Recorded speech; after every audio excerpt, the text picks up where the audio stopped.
Bonjour à tous.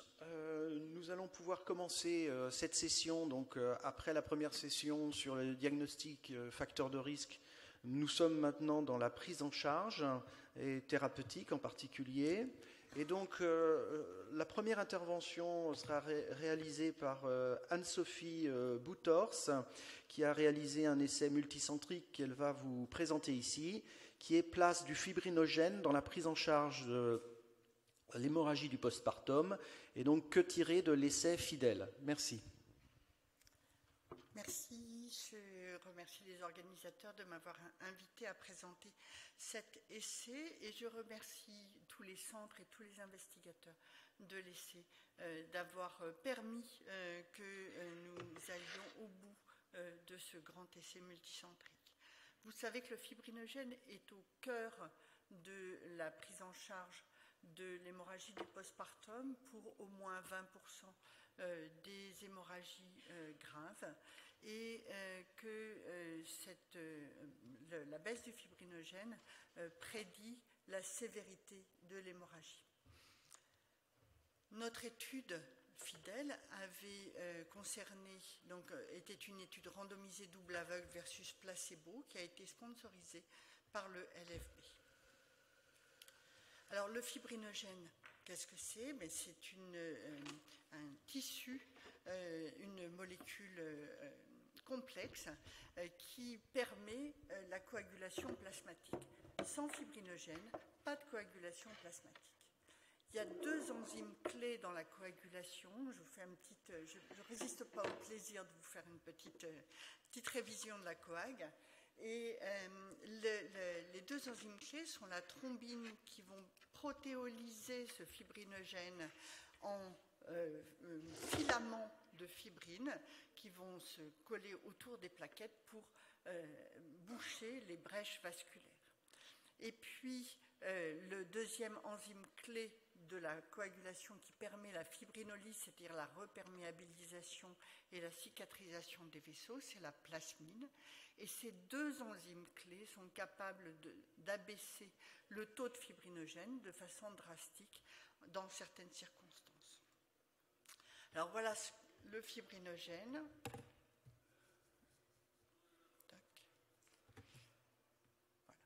Donc ça, c'est la petite molécule de fibrinogène qui, sous l'effet de la thrombine, va donner des monomères de fibrine en laissant tomber ces petits fibrinopeptides A et B pour donner la fibrine native qui va se polymériser et se stabiliser grâce au facteur 13 activé qui est activé par la thrombine.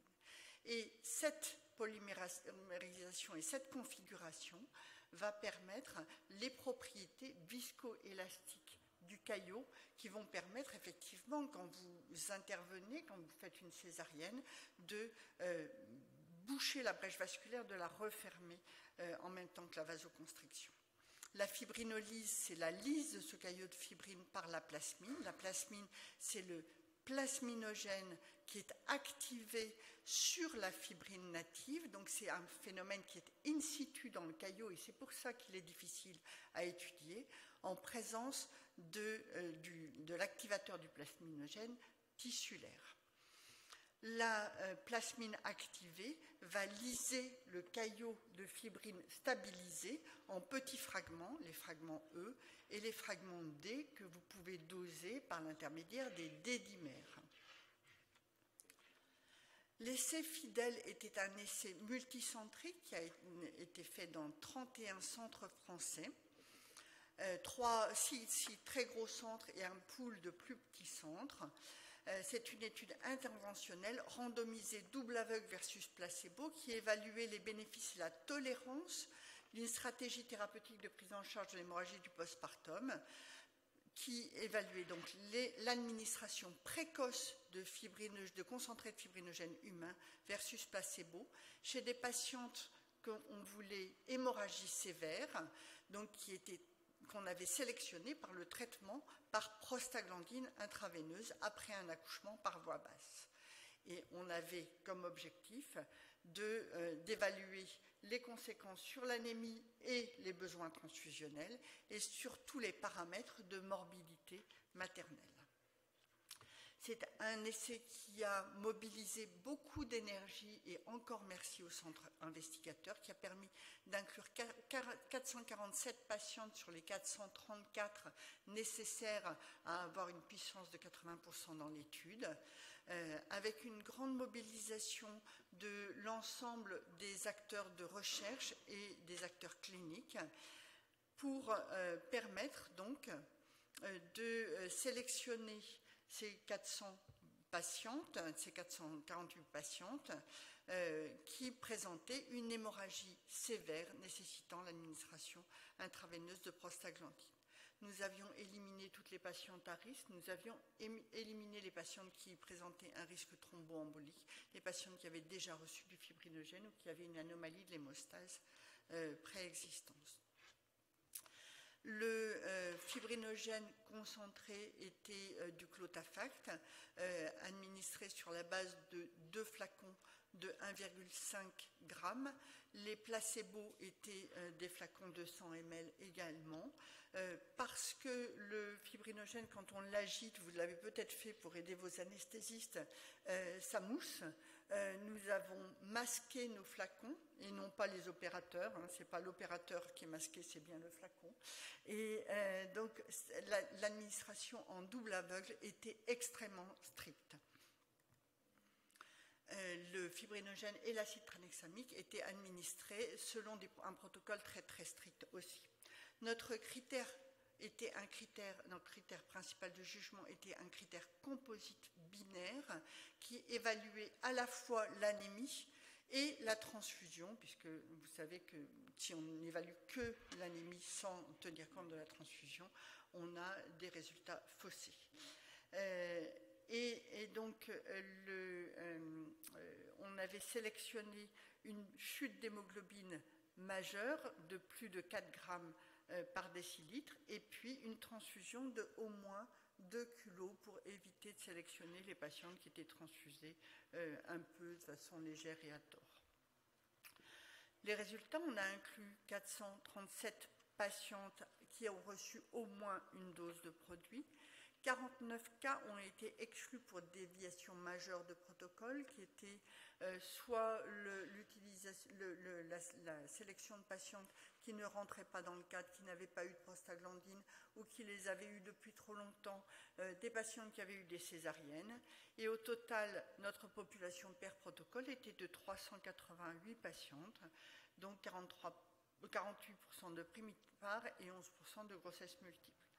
Elle présentait majoritairement une hémorragie paratonique d'un volume moyen de 877 ml, sans différence entre les groupes sur l'hémodynamique initiale, l'hémoglobine initiale et le fibrinogène basal. On a sélectionné ces patientes sur des hémorragies sévères. Cependant, comme dans beaucoup, j'y reviendrai, d'études de la littérature, beaucoup de ces patients n'avaient pas de coagulopathie au départ et nous ne pouvions pas le savoir puisque tout était fait en aveugle.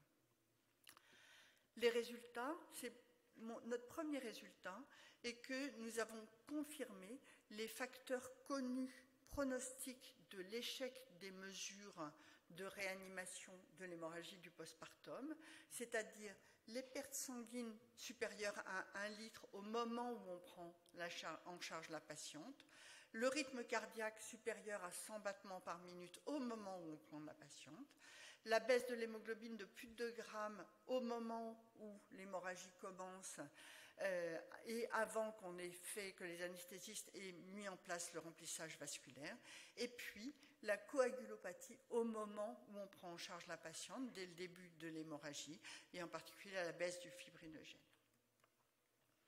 Notre critère principal de jugement, c'est-à-dire anémie et besoin transfusionnel,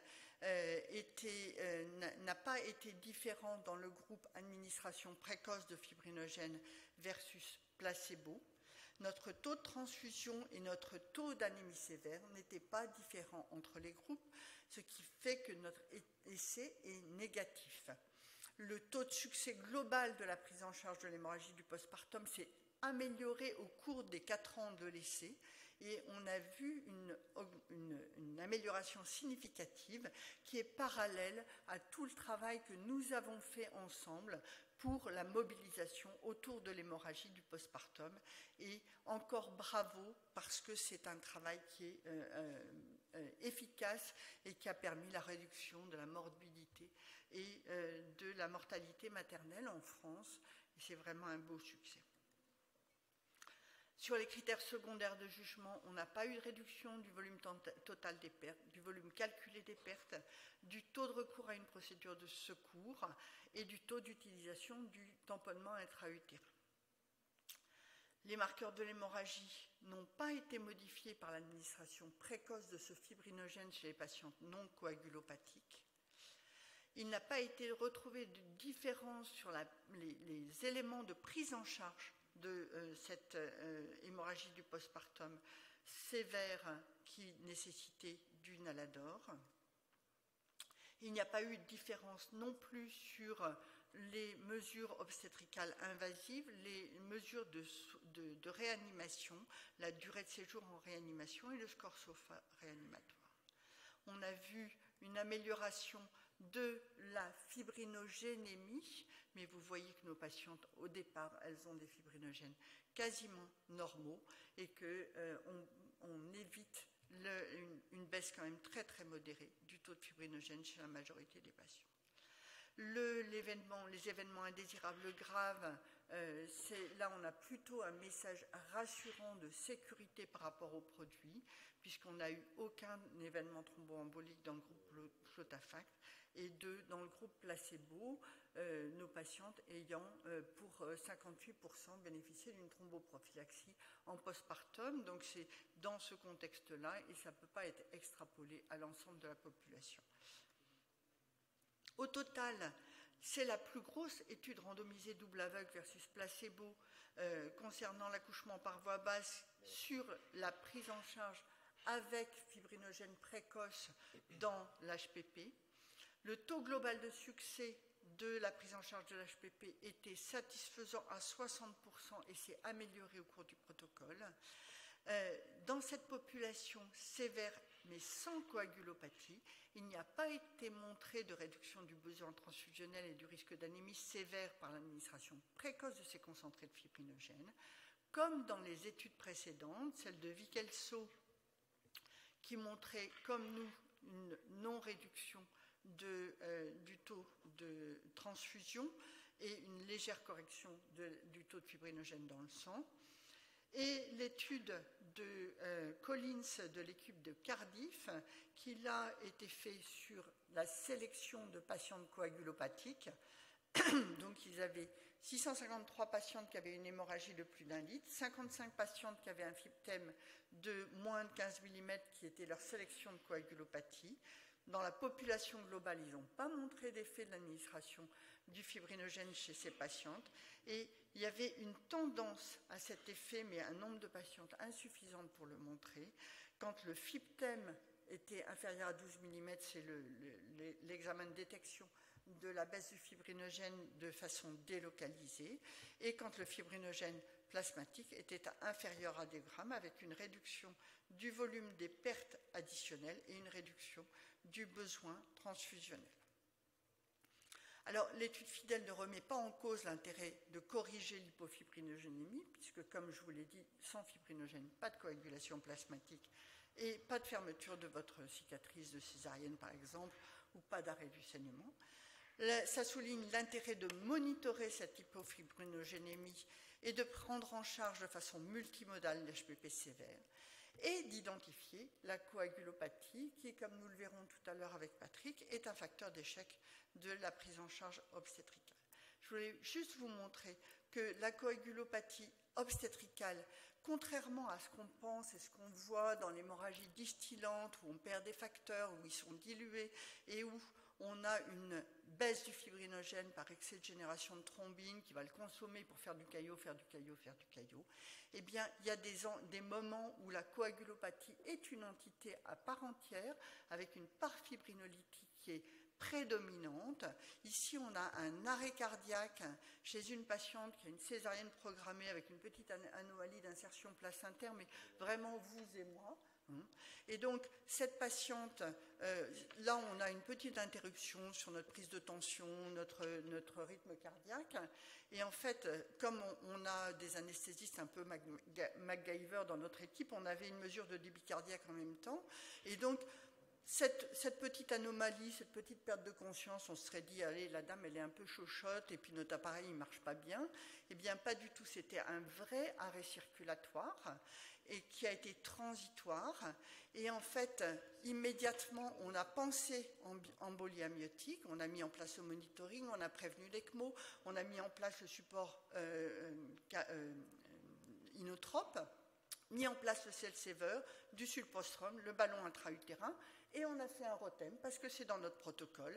Et sur ce ROTEM, eh bien, on a déjà, alors que la patiente n'a saigné que 180 ml, une consommation totale du fibrinogène en 10 minutes et une fibrinolyse massive qu'on voit rarement sur les ROTEM, cette petite image en citron, parce que le fibrinogène descend tellement vite que, eh bien, au bout d'un moment, il n'y a plus rien à fibrinolyser. Donc, voilà.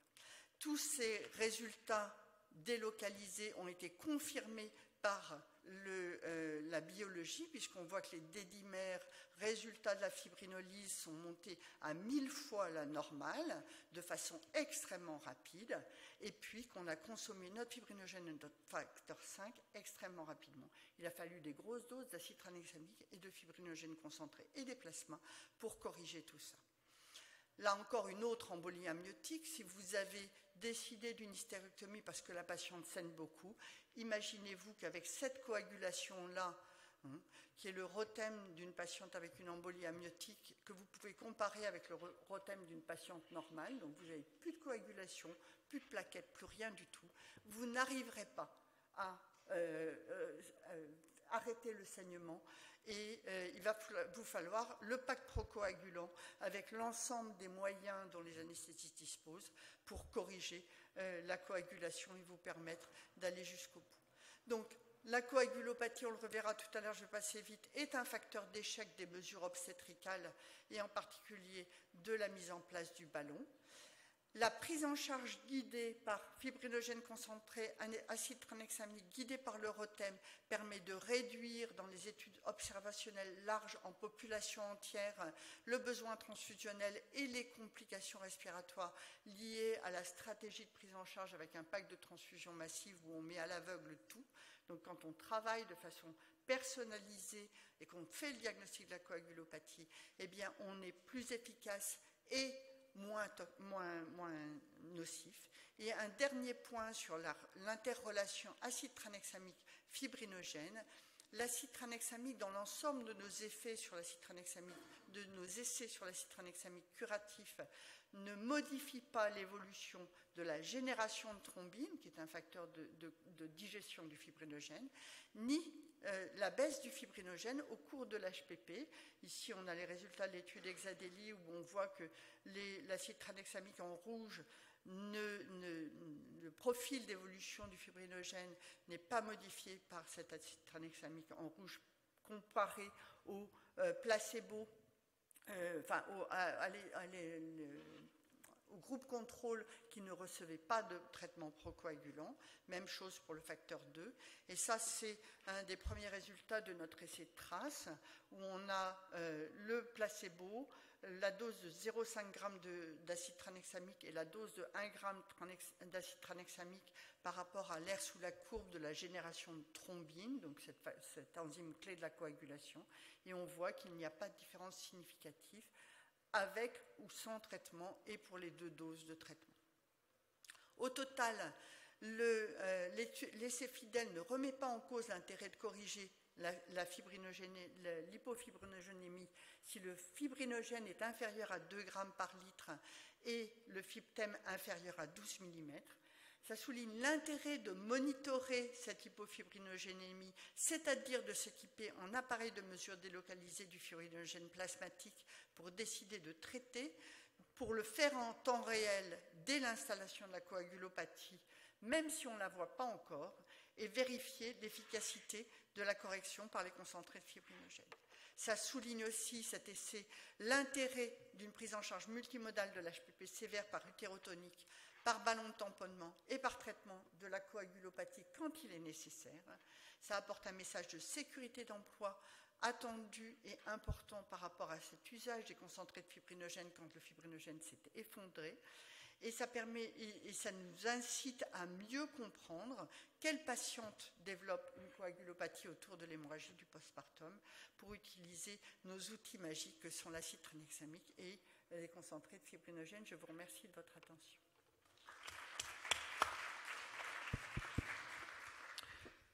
Merci beaucoup Anne-Sophie pour cette belle présentation et ce bel essai qui a, donc vous l'avez vu, est publié dans le Bijog 2021, donc de l'année dernière. C'est pas rien d'inclure 400 femmes dans des situations qui sont rares finalement, parce qu'on parle de l'HPP sévère, vous avez compris, ce sont des femmes qui sont en situation de prescription de Nalador. Et d'ailleurs, on voit bien dans vos résultats, enfin dans tes résultats, que près de 25% des femmes sont transfusées, c'est ce que j'ai vu, donc, et que il y a un delta de 4 grammes d'hémoglobine aussi pour 20% des femmes, donc c'est vraiment de l'HPP sévère. Est-ce qu'on est un peu surpris du résultat négatif et je pense finalement, est-ce que l'idée c'est de dire, grâce aux données que tu as récupérées, que le fibrinogène finalement était normal pour la majorité de ces femmes qui saignaient par atonie, et donc que l'action du fibrinogène a priori n'apporterait peut-être pas grand-chose, et que s'il y avait si peu de cas avec un fibrinogène bas, c'est que dans la majorité des cas, ces femmes saignaient par atonie, et qu'on peut penser que dans cette procédure, dans les niveaux, etc., la prise en charge a été très rapide, efficace.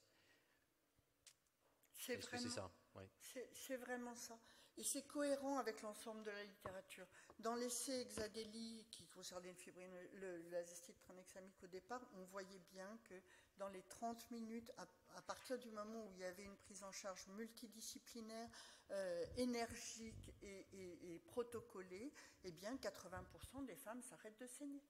Ce qui est important, c'est de détecter dès le début de l'hémorragie les femmes qui vont continuer à saigner, qui vont s'aggraver, qui vont aller vers la morbidité et les complications à long terme. Et l'essai, il y a un gros essai en registre national exhaustif dans le pays de Galles, à Cardiff, qui montre bien que 20% des hémorragies du postpartum développent une coagulopathie. Et c'est chez ces femmes-là qu'il faut être extrêmement pro-invasif avec le traitement de la coagulopathie, parce que sinon les mesures obstétricales ne vont pas être efficaces. Il faut vraiment qu'on soit en action conjointe. Et c'est l'intérêt de cette détection précoce et de cette médecine personnalisée. Par contre, vous avez une embolie amniotique, c'est 100% de coagulopathie, ça fait partie de la définition. Un HRP, même dont le volume de saignement n'est pas très important, eh bien vous allez développer la coagulopathie et c'est un autre mécanisme et probablement une fibrinolyse-hémolyse extrêmement précoce et extrêmement brutale dont on ne connaît pas encore le mécanisme, mais je vous ai montré ce cas clinique parce qu'effectivement c'est une démonstration du fait qu'il faut le prendre en charge de façon différente que l'hémorragie distillante prolongée, où là il y a juste un excès de génération de thrombine avec un fibrinogène qui est consommé dans le cadre normal du processus de coagulation. Oui, et puis pour rebondir sur la prise en charge, puisque j'ai été confronté il y a 3 mois à un HRP d'une patiente qui était transférée d'assez loin, important, HRP important, l'enfant a vécu, mais on était vraisemblablement dans une hémolyse excessivement importante. Donc une fois qu'on a sorti l'enfant, effectivement le sang se remplissait de l'utérus, donc on a fait une sorte de packing et on a attendu à peu près une demi-heure puisque ça saignait de partout, donc ça ne servait à rien, le temps de faire la réanimation médicale. Donc je pense que ça aussi c'est un message, quand effectivement on a une situation où on a une hémolyse qui est très importante, donc embolie amniotique c'est un peu différent, mais plutôt l'HRP effectivement qui est pris tardivement, ça ne sert à rien de mettre des points, il faut comprimer, attendre le temps, effectivement, qu'il y ait une réanimation médicale. Et je pense que ça peut être un message, parce que je pense que beaucoup de gens ont tendance à mettre des points, et ça ne sert à rien, en fait, parce qu'il n'y a pas de capacité. Et je rajouterai une réanimation médicale très énergique, agressive. Et ciblée, agressive, absolument. Tout à fait. Avec tous nos moyens. Est-ce que vous avez des questions ? Moi, j'ai une question concernant la population, c'est-à-dire que est-ce qu'effectivement, dans cet essai fidèle, il y aurait les caractéristiques des patients conseillés seraient un petit peu particulières, peut-être un peu moins à risque par rapport à une population de référence ou une population qui n'est pas rentrée dans l'essai, soit parce qu'effectivement c'est un petit peu long de préparer pour faire la randomisation ou pas. Est-ce qu'on a observé ça, ce qui pourrait expliquer qu'elles sont peut-être un peu moins à risque et que ça marcherait moins ? Bien sûr. On fait des rothèmes à toutes nos patientes sévères et on détecte la coagulopathie par un simple tube sec, c'est-à-dire que si le temps de coagulation est de plus de 7 minutes, on considère que la patiente est coagulopathique. C'est vraiment, et à ce moment-là, on fait un rothème systématique. Donc on sélectionne nos patientes sur ce tube sec. Donc sur toute notre population à la maternité, donc on a ce tube sec dès que ça saigne, on fait notre rothème quand on a une anomalie détectée par ce moyen simple, et donc quand on regarde sur les 4 ans d'inclusion de l'étude fidèle, nos patientes les plus coagulopathiques ne sont pas dans l'essai. Parce qu'il faut demander le consentement, parce que quand la patiente n'est pas bien et qu'elle ne peut pas signer, eh bien, il faut demander au mari, qui, lui, est extrêmement troublé parce que sa dame, elle saigne. Et puis voilà. Donc, nous n'avons pas inclus les patientes qui étaient ciblées par notre essai. C'est pour mettre en évidence, parce qu'il y aura un autre essai randomisé là, qui sera présenté, c'est très difficile d'avoir forcément une population représentative et très à risque quand c'est très urgent, parce qu'évidemment il faut l'accord de la patiente, et quand c'est très urgent, on ne va pas faire de la recherche. Et ça, c'est une grosse difficulté pour montrer un bénéfice d'une thérapeutique quand elle est testée sur des populations très à risque, parce que cette population est souvent pas représentative d'une population dans ce contexte d'urgence. Et souvent, on peut être amené à dire ce médicament ne marche pas parce que, en fait, ce n'est pas le médicament qui ne marcherait pas, c'est que on n'a pas une population suffisamment à risque et peu représentative. Donc ça, c'est assez intéressant à dire. Et c'est pour ça qu'on est en train d'évoluer dans notre recherche, tout autant qu'on est, vers la pharmacocinétique et la modélisation pharmacocinétique et pharmacodynamique, parce que là, on va prendre les éléments dans la vraie vie et modéliser à partir des éléments dans la vraie vie. Et c'est ce que j'ai fait avec les cétrases pour la citranexamide dans l'hémorragie active. Très bien. Merci beaucoup. Merci beaucoup. On appelle donc Monsieur Acreta, Loïc Santille de Bordeaux, professeur Loïc Santille, qui travaille sur ce sujet depuis maintenant très très longtemps, qui a été un des premiers à publier sur le traitement conservateur et qui va nous dire s'il faut, qu'est-ce qu'il faut faire, est-ce qu'il vaut mieux garder l'utérus ou l'enlever. Merci Eric, mais non, je n'ai pas du tout été le premier sur le traitement conservateur. D'ailleurs, c'est plutôt, faut rendre à César ce qu'il y a à César, c'est l'équipe de Port-Royal, qui, je crois, Dominique Cabrol, historiquement, alors je ne suis pas forcément le mieux placé pour en parler, mais je crois que historiquement, c'est lui qui a eu l'idée le premier de se dire, parce que vous savez qu'on dit qu'il faut mettre une main dans l'utérus pour enlever le placenta, pour éviter d'avoir une hémorragie, ce qui est la rétention placentaire, et de se dire, forcer pour enlever le placenta, est-ce que c'est une bonne idée ? Est-ce qu'on ne ferait pas mieux, si ça ne saigne pas, de laisser le placenta en place et d'attendre spontanément qu'il s'en aille, même s'il y a un risque infectieux et un risque hémorragique secondaire. L'idée est venue, je crois, comme ça, de la part de Dominique Cabrol, avec les premières expériences qui ont été faites à Port-Royal, et on va en parler, mais face au succès, en tout cas des résultats intéressants, ça s'est un peu disséminé dans notre service, dans notre pays, et puis après un peu plus large. Alors, oui, je vais vous présenter donc différents résultats sur lesquels on ne travaille jamais tout seul. Donc d'abord, je remercie tous ceux qui ont participé à PACRETA, parce que c'est des résultats de PACRETA. Et comme vous l'avez présenté tout à l'heure, on travaille évidemment avec Gilles, avec Catherine et aussi Aurélien sur cette thématique.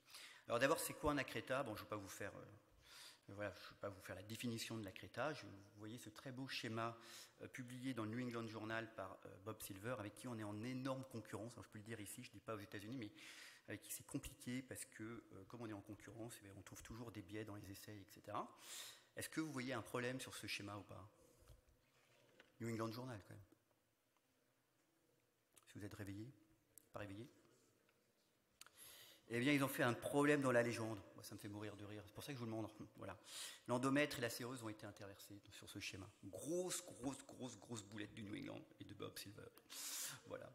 Et donc, évidemment, le côté normal, on n'inclut pas sur, finalement, effectivement, l'endomètre. La Creta, on pénètre dans le myomètre. L'incréta, c'est qu'on rentre réellement dans le myomètre. Et puis, on atteint la séreuse. Donc, on peut avoir un percréta sans atteinte du voisinage adjacent, donc de la vessie, mais qui atteint la séreuse et qui est donc visible quand vous êtes en opératoire. Et Gilles, tout à l'heure, a parlé de la difficulté du diagnostic de la Creta. C'est très difficile, c'est pas si long que ça de faire un diagnostic d'Acreta et surtout de faire un diagnostic de profondeur d'Acreta, même en opératoire, parce qu'on ne voit finalement que la partie superficielle, et superficiellement, ça nous semble percréta, mais est-ce que ça va vers la vessie en profondeur? C'est toujours compliqué et souvent on s'en aperçoit quand on est en train d'opérer. Alors, le traitement conservateur, très mauvaise réputation aux États-Unis, on est considéré comme des fous dingues, puisque vous voyez dans l'American Journal, l'ASMFM disait qu'en gros c'est l'hystérectomie et que vraiment le traitement conservateur, on n'a pas de données, qu'il faut faire hyper attention. Voilà. Et même chose, la COG, en 2012, pourtant on avait publié comme une série pas si mal, et donc là aussi il disait, bon vraiment, si la patiente souhaite vraiment des futures grossesses, et après lui avoir expliqué qu'elle risquait de mourir, en gros, si elle veut continuer à avoir un traitement conservateur, pourquoi pas. Les Australiens et les Néo-Zélandais ont été les premiers, on va dire anglo-saxons, à dire que non. Il y avait une option pour le traitement conservateur. Alors évidemment, nous Français, on a dit bien sûr qu'il y a une option pour le traitement conservateur. Alors c'est pas la bonne slide malheureusement, une autre plus récente. Le Royal College en 2018 a dit que le traitement conservateur était possible dans certaines situations. La FIGO aussi. Alors là, je vous dis, faites attention, parce que c'est les mêmes auteurs qui disent que le traitement conservateur est possible. C'est ça le problème des consensus d'experts, c'est que on demande à un expert, mais l'expert il a un biais d'intérêt, et dans l'occurrence, c'est plutôt les équipes françaises et nous qui participions à ces recommandations en disant que le traitement conservateur était possible. Donc, il faut faire attention aussi à ces recommandations qui est basée que sur des avis d'experts. Et puis, même chose, le groupe européen sur la Creta, auquel participe Gilles et puis d'autres Français comme Olivier Morel et Louis Marcelin, a dit que le traitement conservateur était non seulement une option, mais potentiellement une option pour les cas les plus sévères, en particulier en cas de placenta percreta, sans qu'il y ait vraiment de démonstration, mais c'est juste intuitivement, alors que pour les Américains, intuitivement c'est l'inverse, puisque c'est un cas hyper sévère. Si la patiente saigne à distance, et en particulier le dimanche à 4h du matin, c'est complètement idiot de ne pas l'avoir traité le lundi à 9h du matin quand tout le monde était là. Donc justement, pour les Américains, les cas les plus sévères, pour eux, sont justement ceux qui ne devraient pas bénéficier d'un traitement conservateur. Donc notre ami Bob Silver, en 2018, a dit les aires d'incertitude concernant le traitement conservateur, sur le traitement de la Creta, et donc il a pas un peu défoncé notre papier pour dire qu'il n'était même pas sûr qu'il était vraiment des Acreta, et que donc, surtout, il faut faire attention au traitement conservateur. New England. Alors, qu'en est-il? Pourquoi le traitement conservateur s'est développé finalement? C'est que quand vous regardez les séries de césarienne hystérectomie dans le cadre de l'Acreta, et ce n'est pas la césarienne hystérectomie dans le cadre de l'atonie, c'est très différent, il n'y en a pas tellement des séries importantes qui sont publiées.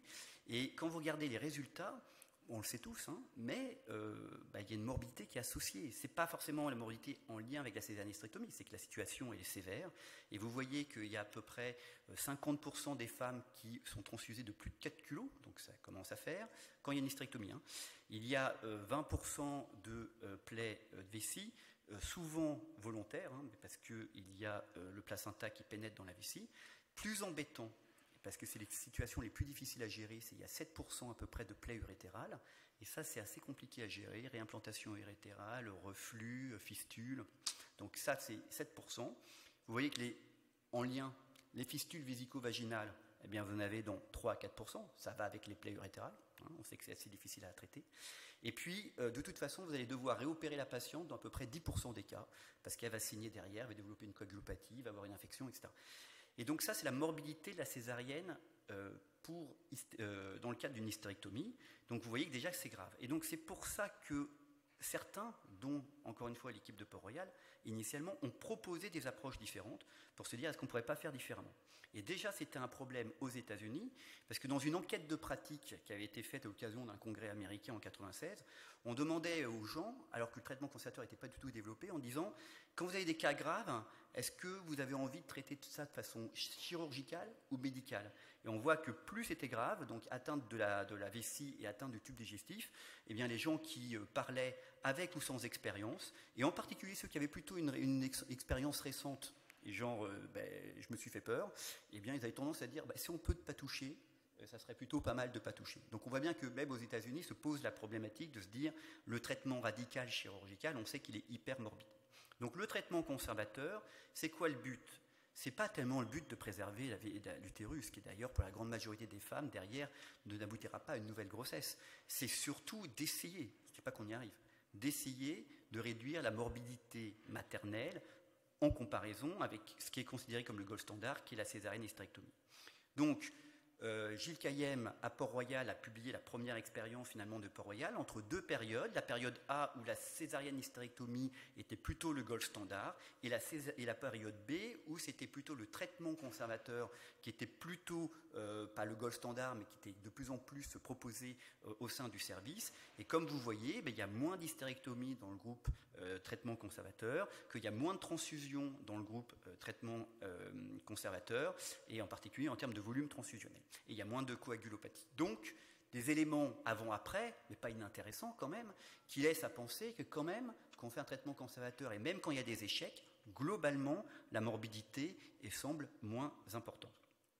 Et puis donc, à l'époque, j'avais proposé à tous les centres français, qui nous ont fait confiance, et encore une fois que je remercie, de se dire, on sait que c'est compliqué de publier sur la CRETA et sur le traitement conservateur, plutôt qu'on en ait 3 d'un côté, 5 de l'autre, 8 d'un côté, etc., autant mettre tous nos données en commun, même de façon rétrospective, même si ces données pas forcément hyper robustes, puis voyons voir sur une large population pour avoir une impression de ce que ça peut être le résultat après un traitement conservateur. Donc vous voyez, le premier cas a été fait en 1993, c'était un centre, en blanc c'est le nombre de centres qui est parti du traitement conservateur, et vous voyez que de plus en plus, plus on avait l'expérience particulière à partir de 2004, l'expérience de Port-Royal, plus finalement ça s'est disséminé au sein du territoire pour dire le traitement conservateur pourrait être intéressant. Donc il y a 40 sur 45 centres universitaires qui avaient participé. Donc le traitement, pour être dans l'étude, c'était pas de césarienne hystérectomie et pas de traitement extirpatif, c'est-à-dire on essaye d'arracher le placenta coûte que coûte. Et la définition du placenta traitement conservateur, c'est quand dans le dossier médical, il était écrit « je laisse volontairement le placenta en place parce que j'y touche pas ». Donc on avait 167 patientes, donc voilà, sur l'ensemble du territoire. Et vous voyez que la parité est assez faible, parce qu'on proposait plus un traitement conservateur chez les patientes qui n'avaient pas eu beaucoup de grossesse. Et puis, attention, on voit qu'à l'époque, la césarienne était planifiée majoritairement au-delà de 37 semaines d'aménorrhée, mais quand on met la césarienne tardivement, et c'est un vrai débat sur le moment où il faut faire une césarienne, eh bien, dans 24% des cas, il y avait une césarienne qui était faite en urgence. Donc si c'est en urgence à 2h de l'après-midi, un mardi, ça va. Si c'est en urgence un samedi soir à 4h du matin, c'est souvent plus compliqué. Dans la moitié des cas, le placenta était soit laissé complètement en place, soit partiellement. Vous voyez qu'il y avait quand même des procédures parfois d'embolisation, de dévascularisation avec des ligatures qui étaient réalisées, 12% de méthotrexate. Et donc les résultats, c'est qu'une hystérectomie dans les premières 24 heures était réalisée dans 11% des cas. Vous voyez qu'il y avait un saignement dans les premières 24 heures pour la moitié des femmes, mais le nombre de femmes qui étaient transfusées était seulement de 42%, et le nombre de femmes qui ont une transfusion de plus de 5 kg était seulement de 15%, par rapport à plus de 4 kg, je vous ai dit que c'était 50% dans la césarienne hystérectomie. Le risque était le risque de l'infection, qui était quand même 30%, et en particulier le risque d'infection sévère, vous voyez, le sepsis, c'était 4%. Une hémorragie secondaire était survenue dans 11%, et donc il y a eu une hystérectomie secondaire dans 11%, ce qui fait que il y a eu 78% qui n'ont pas eu de césarienne, d'hystérectomie au final. Il y a eu un cas de décès, c'est suite à une injection de méthotrexate dans le cordon ombilical. La patiente a développé finalement une agranulocytose, plus une infection avec le placenta laissé en place, et malheureusement, il y a eu une cascade de complications avec une défaillance multiviscérale, décédée à 3 mois. Donc tout de suite, je vous dis, le méthotrexate, sûrement pas, c'est pas à côté d'un case report, mais ça n'a jamais montré son intérêt, et ça n'a jamais démontré une pertinence pour diminuer, pour augmenter la baisse du volume placentaire restant, et potentiellement s'associer à des graves complications, surtout sur des femmes qui vont avoir 30% de risque infectieux.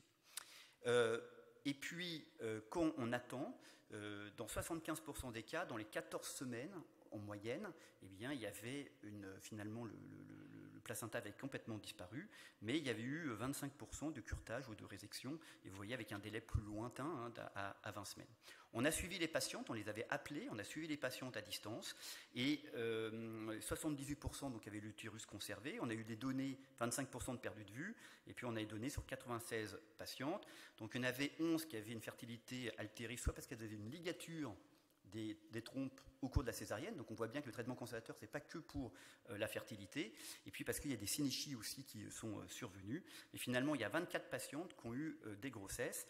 Beaucoup n'avaient pas de grossesse parce que soit elles avaient peur, soit c'est l'obstétricien qui avait peur et qui déconseillait. Et sur ces grossesses-là, grosso modo, ça s'est bien passé, sauf qu'il y a 30% de récidive d'ACRETA sur ces grossesses. Donc, des grossesses qui se déroulent bien, mais il faut dire aux patientes, attention, votre risque, c'est 30% d'ACRETA. Alors, qu'est-ce qu'il faut faire? Césarienne-hystérectomie ou traitement conservateur? Petite étude faite par nos amis canadiens, d'Anne Farine et de John Kingdom, qui montrait traitement conservateur versus césarienne-hystérectomie. Eh bien, ils avaient l'impression que quand on a un traitement conservateur, ben, ça saigne moins. Évidemment, quand on fait un traitement conservateur, il y a un peu moins d'hystérectomie, même s'ils avaient 40% d'hystérectomie. Donc, ils disaient, ça, petite étude, bon, mais ça peut être intéressant de faire le traitement conservateur. Ce qui correspond bien à ce qu'on pense, parce qu'on a l'impression que ça saigne moins. Donc l'avantage de la césarienne-hystérectomie, c'est que, au moins, alors le désavantage, c'est que vous faites 100% d'hystérectomie, vous avez des complications urétérales, c'est ça surtout pour tout le risque. Mais l'avantage, c'est que une fois que la patiente sort de l'hospitalisation, normalement, il y a un risque thromboembolique, mais il n'y a pas d'infection, il n'y a pas de risque hémorragique, la patiente est tranquille. Alors que si vous faites un traitement conservateur, vous gagnez, il n'y a que 20% d'hystérectomie. Mais le problème, c'est que ça peut être intéressant sur les cas les plus graves, mais le problème, c'est que ça peut saigner à tout moment, et que vous avez un risque infectieux non négligeable, qu'il faut que les gens soient bien conseillés, il faut qu'ils acceptent de faire des kilomètres pour venir vous voir régulièrement, c'est du stress, et donc ça ne peut pas être accessible à tout le monde. Alors, PACRETA a été fait justement en étude observationnelle sur l'ensemble, sur 9 régions, pour avoir différentes données, et une des données qu'on voulait regarder, c'est traitement conservateur versus césarienne hystérectomie, et donc premier papier qui a été fait par Gilles, en particulier Catherine, avec un étudiant anglais, et on a comparé les pratiques entre la France et l'Angleterre sur les séries que vous ont présentées Gilles Cayem ce matin par rapport à UCOS. Alors, première chose, c'est que nous, on fait beaucoup moins de césarienne hystérectomie qu'eux, 43% versus 26%, et on retrouve moins de saignements massifs en France qu'en Angleterre. Alors, ça ne veut pas dire que c'est à cause du traitement conservateur, ça veut dire que simplement les prises en charge sont différentes. On ne fait pas la même chose, même si les populations ne sont pas strictement identiques, et qu'il y a probablement des contextes de soins qui font qu'on n'est pas pareil. La question, c'est à quoi c'est dû? On ne peut pas dire c'est grâce au traitement conservateur. Et puis, on a donc publié nos résultats sur le traitement conservateur, et donc à toutes ces personnes qui ont participé, auxquelles vraiment un énorme merci, et pas que ces personnes-là, parce que derrière, il y a des techs, il y a des arcs, il y a une unité de santé clinique, et donc on ne peut pas mettre tout le monde sur une publication, et souvent une personne représente toute une équipe, et donc encore une fois, vraiment un grand merci à tous ceux qui ont beaucoup participé pour récupérer toutes les données, pour qu'on vérifie tout ce qui se passe, pour que les données soient le plus robustes possible. Alors, je vais vous présenter les résultats, mais ça a fait beaucoup parler ce papier, parce qu'on a eu beaucoup de gens qui nous ont fait des lettres en nous disant ouais, vous dites que le traitement cancer ça peut être une option mais ça nous fait peur, et donc on a été obligé de faire plein de lettres pour défendre notre papier, parce que aux États-Unis ils sont très très très mal à l'aise avec les résultats que je vais vous présenter. Donc se pose la question des PACRETA, se pose la question de dire ah mais vous avez un taux de morbidité dans votre groupe de césarienne, vous ne savez pas opérer, en fait c'est parce que c'est pour ça que le traitement conservateur ça marche mieux, parce que votre césarienne hystérectomie vous avez des taux de transfusion qui sont bien plus élevés que nous ce qu'on fait, et nous on est les meilleurs du monde. Bon, c'est un sujet tellement c'est très passionnel et que chacun défend sa boutique. Alors, bon, la césarienne-hystérectomie, c'est considéré comme le standard. Donc, il y a différents types de traitements conservateurs. Nous, c'est que quand on laisse le placenta in situ. Il n'y avait que 3 petites études rétrospectives, et que je vous ai dit, qui étaient plutôt en faveur du traitement conservateur. Et faire un essai randomisé, probablement, on n'y arrivera jamais dans ce type de situation, et il pose plein de problèmes. Et c'est pour ça que les études en population, comme vous l'a dit Gilles ce matin, sont vraiment une opportunité pour essayer d'en savoir plus. Donc, nous, le but, c'était de comparer césarienne-hystérectomie au traitement conservateur.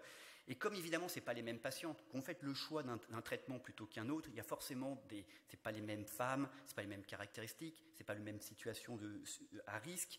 Et donc, une façon d'essayer de limiter ces biais finalement de sélection, c'est sans rentrer dans le détail, c'est d'utiliser un score de proportion pour essayer de faire en sorte que les caractéristiques des patientes soient a posteriori le plus identiques possible. Pour mimer, mais ça ne fait pas, c'est pas équivalent, mais pour essayer de mimer un essai randomisé en disant les caractéristiques sont identiques. Elles ne sont pas identiques, mais c'est une façon statistique d'essayer de limiter les biais liés aux biais de sélection dans les études en particulier observationnelles.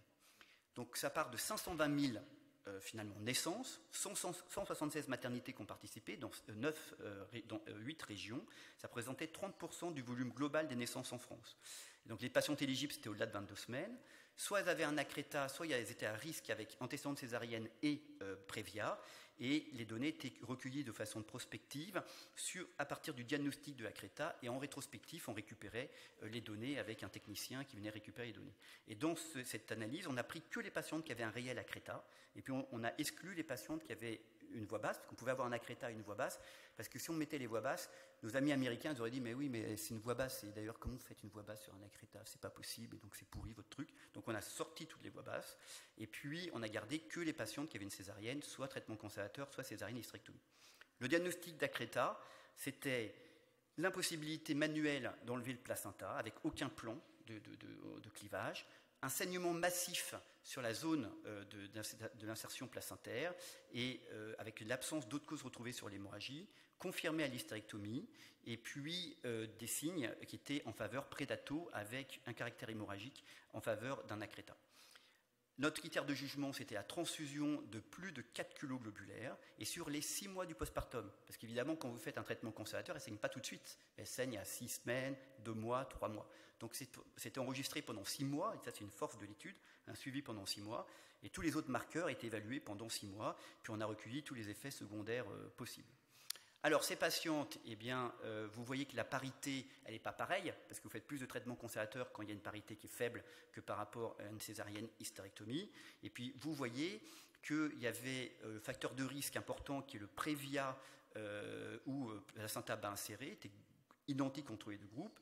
Que Prévia plus utérus cicatriciel, là aussi c'était identique entre les deux groupes, c'est très important. Et puis finalement la suspicion de prénatal, de placenta ACRETA, eh bien, elle était un peu plus importante, non significative dans le groupe traitement conservateur, ce qui n'est pas étonnant, parce qu'on planifie, le traitement conservateur c'est souvent planifié, et qui n'est pas si étonnant, et ça laisse subodorer que potentiellement dans le traitement conservateur, en fait les femmes étaient plus sévères. Vous voyez l'âge de naissance, 70% des patientes étaient accouchées dans un centre considéré de référence, et je vous rappelle que la morbidité maternelle est diminuée quand les femmes sont dans un centre de référence. Donc quand on identifie en prénatal, il est très important que ces patientes soient référées à des équipes qui ont l'habitude de prendre en charge ce type de patiente. Vous voyez qu'il y avait un chirurgien autre qu'un gynéco-obstétricien qui était présent dans 15 à 20% des patientes. Il y avait des stents qui étaient placés de façon identique entre les deux groupes au niveau des uretères dans 23 à 29%. Et vous voyez que le diagnostic de percréta lors de l'accouchement eh bien, était un peu plus important avec atteinte de la vessie dans le traitement conservateur. Et ce n'est pas étonnant. Nous, on sait en France que quand il y a un traitement conservateur, quand il y a un ACRETA très sévère, donc un percréta avec invasion vésicale, on a tendance plutôt à faire un traitement conservateur. Encore une fois, c'est très important parce que les Américains, ils ne croient pas que nos percrétas soient des vrais percrétas. Donc on est obligé de tout bien prouver. Et puis on laissait le placenta en place dans 50%. Moitié-moitié. Notre critère de jugement, vous voyez que 16% des femmes avaient saigné de plus de 5 kg dans le groupe traitement conservateur, alors que ça représente 60% dans le groupe césarienne hystérectomie. Et 60%, ça rejoint ce que je vais montrer en introduction sur toutes les séries. Mais nos collègues américains, surtout dans certains centres de référence qui font 150 ACRETA par an, disent « mais nous, on n'est pas à 50%. Donc votre différence de votre traitement conservateur, c'est parce que nous, on est à 20%, et donc en fait, il n'y a pas de différence. » Donc, mais en fait, c'est aussi, on ne peut pas extrapoler. L'intérêt de notre étude, c'est qu'elle est en population, elle est avec tous les centres. On ne peut pas imaginer que tous les ACRETA aillent dans un seul centre. Mais aux États-Unis, c'est ce qu'ils font. Les patientes, elles prennent l'avion, elles vont à Houston, et elles restent pendant 3 mois, le temps de leur accouchement, et donc ils ont un recrutement énorme. Mais en fait, c'est leurs données à elles qui sont biaisées, parce qu'ils ont acquis une telle expérience que ça ne reflète pas ce qui existe dans la population générale. C'est difficile à leur faire comprendre. L'hystérectomie, eh bien, vous voyez, c'est 22%. Et c'est exactement la même chose que le résultat que je vous montrais de l'étude rétrospective précédemment. Et on a exactement les mêmes résultats que l'étude rétrospective. Et sur la césarienne-hystérectomie, on a les mêmes résultats que les études que je vous ai montrées. Donc vraiment, c'est propre, il n'y a pas de problème.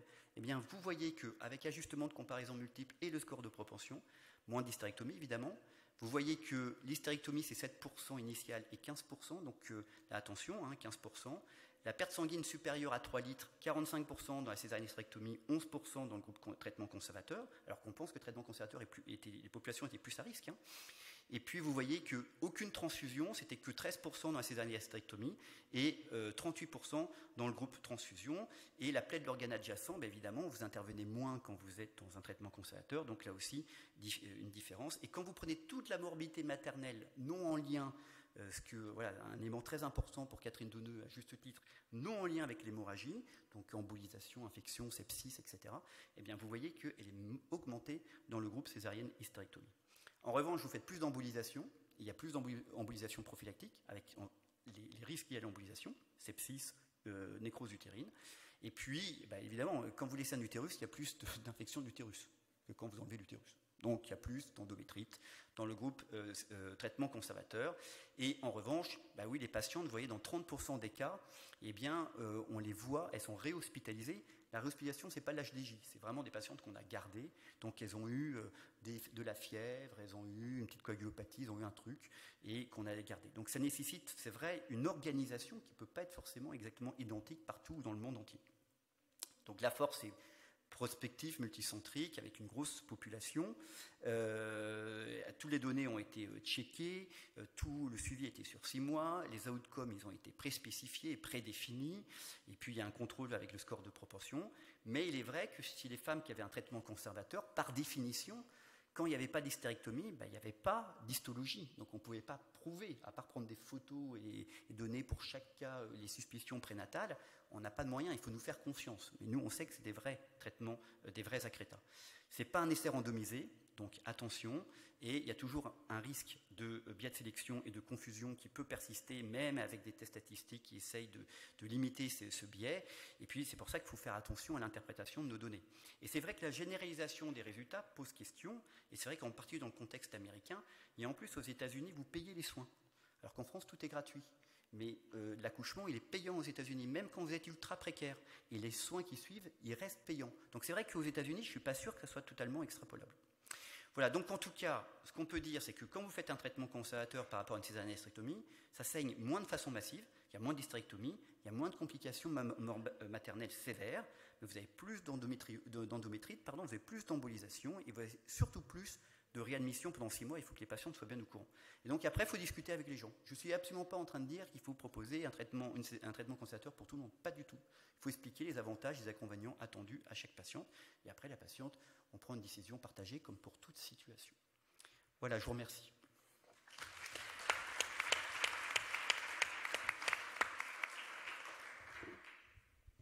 Est-ce qu'il y a des questions ? Avant que le micro soit là, oui, effectivement, je comprends les Américains quelque part. En effet, la validité externe est forcément limitée déjà parce que c'est la prise en charge, contrairement à d'autres prises en charge thérapeutiques, est très spécifique. Donc forcément, il y a une validité interne qui est forte avec des particularismes. Donc je comprends les Américains aussi parce que eux, comme tu le disais, ils les envoient à Houston. Si par hasard ils se mettent à faire comme les Frenchies, il y a des gens qui vont bricoler dans leur coin et ça leur fait très peur. Et d'ailleurs, ils nous ont demandé, mais c'est quoi vos critères de centre d'excellence ? Parce que c'est pas comme nous, parce que nous, on est hyper d'excellence. Est-ce que vous êtes vraiment d'excellence comme nous ? Parce que vous avez une morbidité qui est tellement élevée qu'on a l'impression que vous n'êtes pas vraiment d'excellence. Merci pour la qualité de votre communication. J'ai 2 points éventuellement à discuter. Enfin, le premier point, vous l'avez bien souligné, c'est que une preuve histologique. Parce que quand on fait un traitement radical, vous amenez la preuve histologique. Alors quand vous faites un traitement conservateur, C'est vrai que l'apport de l'imagerie, la suspicion et tout ça, mais vous n'avez pas une preuve de certitude. Est-ce que vous pouvez dire que le traitement conservateur que vous avez réalisé, est-ce que vraiment c'était 100% d'Akreta? Ma première. Et puis, concernant le traitement conservateur, on a entendu parler il y a quelques mois, le conservateur, on ne laisse pas le placenta en place, au contraire, on le résèque moyennant une amputation d'un tissu myométrial, puis on refait. Qu'est-ce que vous en pensez de la deuxième solution? Alors, pour la première question, ça c'est vrai pour toutes les techniques finalement conservatrices, et je ne vous ai pas détaillé, il y a plusieurs autres techniques conservatrices, et je n'ai pas forcément le temps de détailler ces éléments-là. Sur les critères, comme l'a dit Gilles, on a revu, nous, tous les cas, et tout ce qui a été mis, et je ne peux pas le prouver, on n'a pas demandé des clichés de paires opératoires, des films pour vérifier, mais ça laisse à penser que les patientes qui sont dans le groupe traitement conservateur, elles sont beaucoup plus morbides que dans le groupe césarienne hysterectomie. Ce qui est surtout important, c'est que contrairement aux données américaines, on ne leur demande jamais comment ils font le diagnostic d'Akreta. Et je veux dire qu'ils n'ont pas 100% d'hystérectomie sur leurs données d'Akreta. Donc moi, j'aimerais bien savoir comment ils font le diagnostic d'Akreta quand il n'y a pas d'hystérectomie. Et ça, on ne sait jamais. Donc moi, ce dont je suis certain, c'est ce que je leur dis, c'est que nos données sont beaucoup plus propres que toutes les données qui sont données. Surtout que nous, il y a tout le monde qui est allé revoir, on était en prospectif, etc. Donc ça, c'est un débat qu'on a régulièrement avec Bob Silver, Éric Jonio, voilà. C'est un petit monde, hein, voilà. Mais je suis certain, effectivement, que les données sont en tout cas beaucoup plus propres que beaucoup de données qui existent dans la littérature. Sur une autre technique qui a été proposée de traitement conservateur, c'est effectivement, on essaye, l'Akreta n'est pas 100%, ne concerne pas 100% de l'ensemble du placenta. Donc on essaye d'identifier en anténatal et en paire opératoire les 30% de surface qui pénètrent dans le myomètre, on résèque l'ensemble myomètre-placenta, et finalement ça saigne un peu, et puis on referme en ayant enlevé le reste du placenta, et on referme en une fois. Ça a été développé par José Palacios, ils appellent ça la One-Step Conservative Surgery, et puis Edwin Chandraharan a un peu modifié la stratégie, il appelle ça la Triple P Procedure à Londres. Et Olivier Morel, c'est lui qui a le plus d'expérience avec cette stratégie, je sais qu'il la développe à Nancy. Moi, personnellement, j'ai essayé deux fois c'est terminé par une hystérectomie. Je trouve ça difficile de savoir jusqu'où ça se circonscrit, c'est pas du tout si évident que ça. Après, ceux qui en ont l'expérience et qui disent que ça marche, eh bien, ils disent que c'est plutôt pas mal. Encore une fois, Olivier, c'est mieux. Moi, j'ai vu plein de films de José Palacios, avec qui je suis assez en contact. Ce que je vois, c'est que ça saigne beaucoup. Et à la fin, il dit que ça marche. Bon, je fais confiance, hein.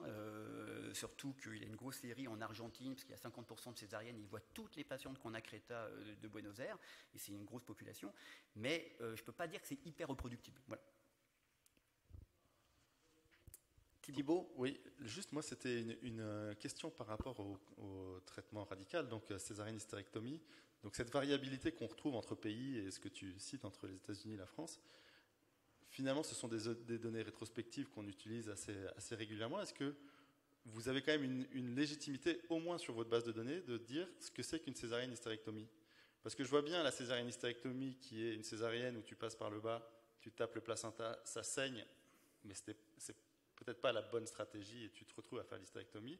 Alors que la stratégie en amont qui est de dire je fais une césarienne hystérectomie, je fais une incision fundique, je laisse le placenta en place, je referme et je fais une hystérectomie secondairement exsangue. Est-ce que toi, dans tes données, tu es capable de dire avec Akreta que cette césarienne hystérectomie était faite dans ces conditions-là? Oui, parce qu'on a du détail, et en fait, c'est souvent du détail qui n'est pas donné par les études américaines. Ouais. Et en fait, dans la vraie vie, ça ne se passe pas exactement comme ça, en fait. C'est ça, la réalité. C'est-à-dire que quand tu écoutes les Américains, c'est trop propre pour être honnête. C'est-à-dire qu'ils ne touchent jamais au placenta. Ils sont toujours à distance, et tout est pré-programmé, il n'y a jamais aucun souci. Et en fait, dans la réalité, tu tombes sur un Akreta, parce qu'en fait, il n'y a que 50% des Akreta qui sont dépistés. Tu pars, tu fais ta césarienne en cours de travail et tout. Puis tout d'un coup, tu vois un truc un peu bizarre. Puis tu te dis, allez, j'y vais, quoi. Moi, je prends un Akreta, quoi. Puis tu incises dans le placenta. C'était pas prévu, tout ça, toi. Et puis finalement, tu te trouves sur un Akreta qui n'était pas planifié. Et ça, c'est des césariennes hystérectomies qui arrivent non planifiées, non préparées. Et dans les séries américaines, ça n'arrive jamais. Ça arrive jamais. Eux, c'est toujours tout clean, tout propre, tout planifié. Et sinon, oui, on sait, nous, combien de fois on tire sur le placenta. Et c'est vrai qu'en France, peut-être, qu'on a tendance un petit peu à trop vouloir enlever le placenta parce qu'on n'y croit pas. Et d'ailleurs, tu as vu qu'il y a 50% de traitements conservateurs où il y a du placenta qui a été enlevé. Donc ça veut dire qu'on a quand même essayé, et potentiellement, c'est plus un risque hémorragique, parce que si tu tires trop sur le placenta, eh bien derrière, on sait que ça augmente le risque hémorragique. Donc nos groupes ne sont pas comparables là-dessus. Il y a moins de tentatives de sortir le placenta dans le groupe césarienne-hystérectomie que dans le groupe traitement conservateur que dans le groupe césarienne-hystérectomie. Mais on a ajusté sur ce facteur, et en ajustant, on ne voit pas de différence. Mais donc c'est un vrai souci que tu soulignes très bien, c'est que les gens disent c'est facile une césarienne-hystérectomie.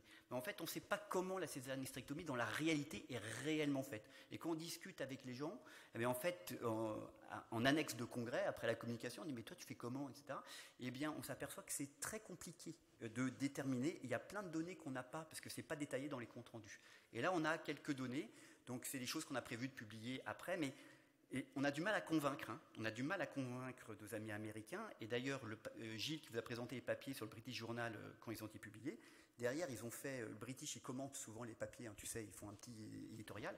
Il y a toute l'équipe, Eric Jonio, Bob Silver et un autre, qui ont dit, bon, c'est gentil leurs données françaises, mais bon, c'est du traitement conservateur, on ne sait même pas si c'est de la Créta, donc attention à tout ce qu'ils présentent. Voilà. C'est compliqué. Juste, bien évidemment, quand tu compares la morbidité entre les deux groupes, tu tiens compte de la morbidité à distance dans le cadre du traitement conservateur avec reprise chirurgicale, hystérectomie, etc. C'est la perte sanguine globale. C'est la perte sanguine globale. Voilà, à 6 mois. Et juste une petite précision également sur le traitement conservateur. Tu as parlé essentiellement de l'infection et de l'hémorragie.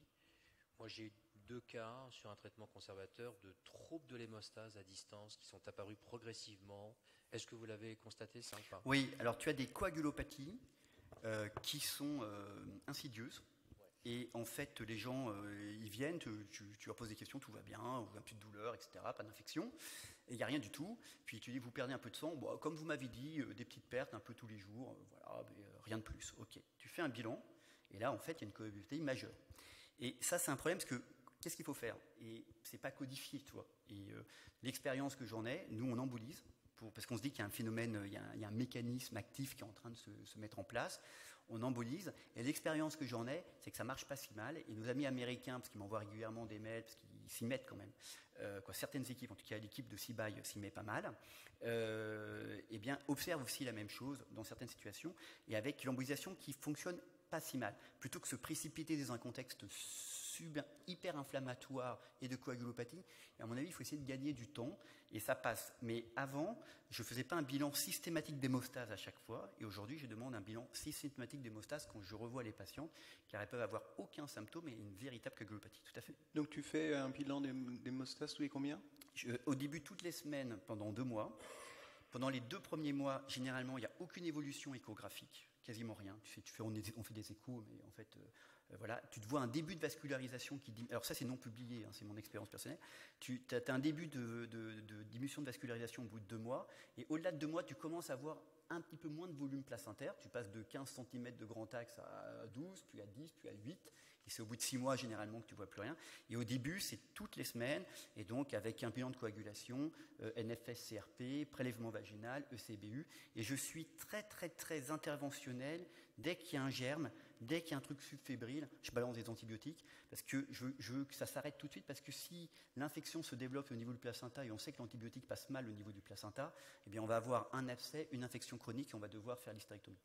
Et tu fais quand même un contrôle échographique régulier, oui, même si au juste bout de parce mois, qu'elle est là devant nous, la patiente, voir, parce que voilà, on prévient la patiente d'un point de vue, parce qu'à mon avis aussi le problème du traitement conservateur, c'est le côté psychologique qu'on a prévu d'évaluer, et sur les premières données, mais chez des données pas objectives, on sait que c'est dur, quoi. C'est compliqué pour les femmes le traitement conservateur, C'est pour ça que je ne suis pas du tout en train de dire que ça doit être la panacée, parce qu'avoir cette épée de Damoclès, rentrer à la maison, savoir qu'il peut y avoir un problème, je consulte mon petit hôpital d'à côté, le petit hôpital d'à côté il ne connaît pas, il a peur, je suis transféré à 2 heures de route, j'arrive à 23 heures, etc., parce que vous avez eu 30% de réadmission, c'est du stress. Proposition de suivi psycho? Ouais, proposition de suivi psycho. Il y a probablement un peu de stress post-traumatique derrière. Donc, nous, on les voit pendant les 2 premiers mois parce que toutes les semaines, parce qu'en fait, on fait de la réassurance énormément pour les patientes. Et comme elles sont devant nous, aussi, des praticiens qui la suivent. Et comme elles sont devant nous, on fait une écho, même si on sait que l'écho ne sert à rien. Et surtout, on prévient les patientes qu'il n'y a rien, parce que quand tu leur dis ça n'a pas bougé, on est à 6 semaines, tu dis ça n'a pas bougé, 6 semaines, il ne se passe rien. C'est dur pour les gens. Donc, on les prévient que c'est normal, et ça fait partie du processus normal. Merci Loïc, merci pour cette présentation.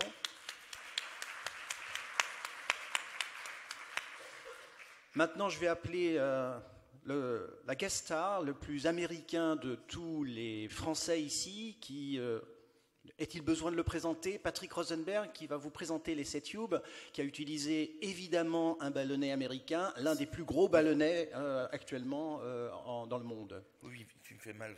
Quand j'écoute Loïc, il me fait mal. À toi, Patrick.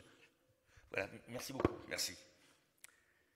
Oui, je vais vous présenter effectivement une étude qui a été faite au sein du GROP, c'est le groupe de recherche en obstétrique et gynéco. Juste 2 mots. Là où, moi, c'est un sujet qui me passionne, l'hémorragie du postpartum, parce que, d'abord, à l'heure actuelle, c'est certainement un marqueur de qualité, puisque toute la littérature va dans le sens où il y a on considère que il y a des papiers qui vont jusqu'à 90% des cas, la morbidité sévère est en grande partie évitable. Donc, je pense que pour nous, obstétriciens, c'est un sujet fondamental sur lequel il faut qu'on travaille et qu'on s'améliore. Alors, heureusement, d'ailleurs, toutes les données des enquêtes périnatales montrent qu'effectivement, là, il y a eu quand même une réduction significative des hémorragies, de la mortalité maternelle par hémorragie. Juste pour des raisons de sémantique, qu'on parle toujours de la même chose, on considère qu'il y a 2 types de traitements. Les traitements de première ligne, c'est en fait les traitements médicamenteux. Alors, dans la littérature anglo-saxonne, tout est mis de façon transversale. C'est-à-dire qu'ils parlent de traitements hétérotoniques, ils ne définissent pas de chronologie dans les traitements.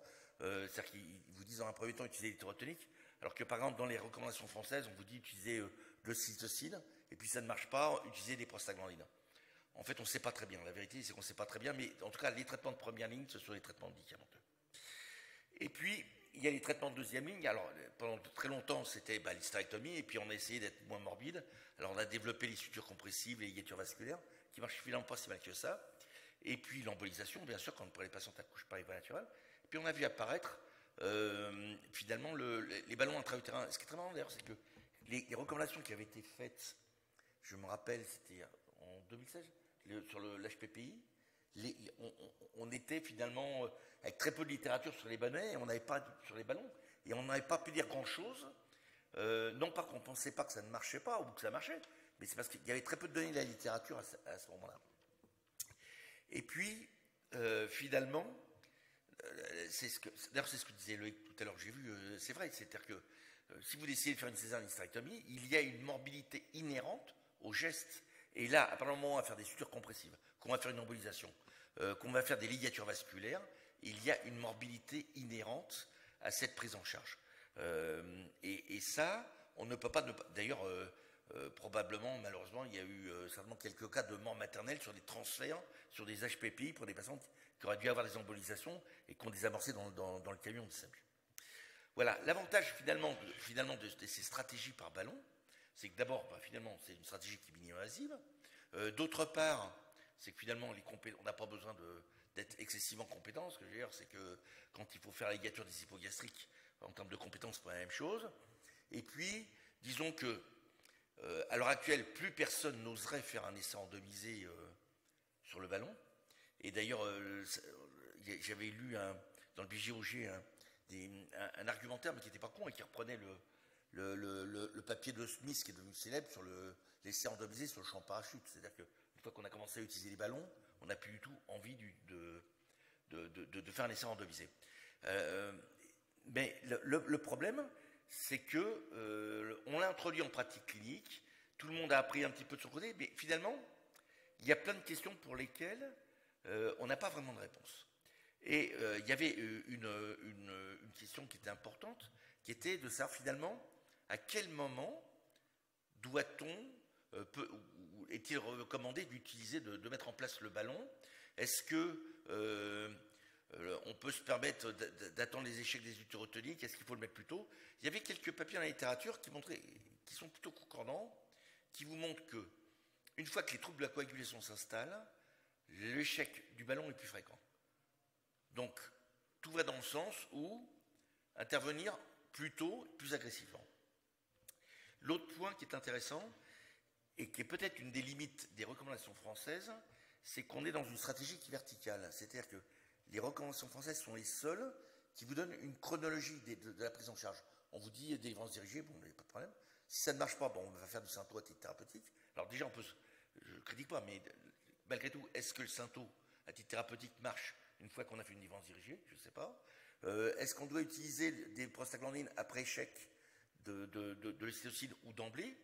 Alors, comme le niveau de preuve n'est pas bon, vous avez beaucoup de recommandations nord-américaines, britanniques, où finalement, il n'y a pas de chronologie.